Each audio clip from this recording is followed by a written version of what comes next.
Welcome back to Rolling with Dice. Took some time off, but ready to get back into doing some video reviews. Like they do them daily, maybe even get them up in a podcast. We'll see how all that works out. But what better way to kick them back off than talking about Justin Bieber?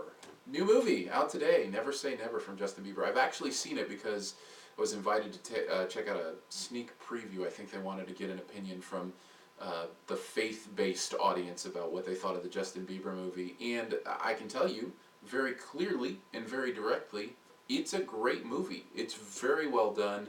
It's humorous. It's touching. It's insightful. It's a great documentary. Maybe great is giving it a little too much credit. I guess I went in with low expectations and it blew them away. Let's just put it that way.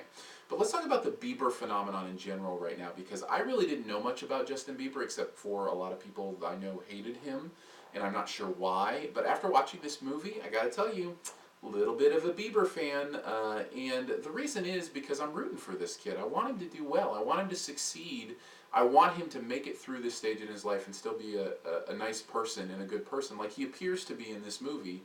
Comes from a good background. The relationship he has with his grandfather is very, very touching in this movie and one of my favorite parts. But I think there's two reasons that people don't like Bieber or that say they hate him. One, I think, is our celebrity-saturated culture and the way technology has allowed us just saturate every moment of our lives with these celebrities. And so this idea of putting somebody on a pedestal like that, especially a kid like this, is really off-putting, and I totally agree with that. And I seeing these little girls worship this 16-year-old boy was a little disconcerting to me, so I get that. And then the other part is the over-sexualization of youth.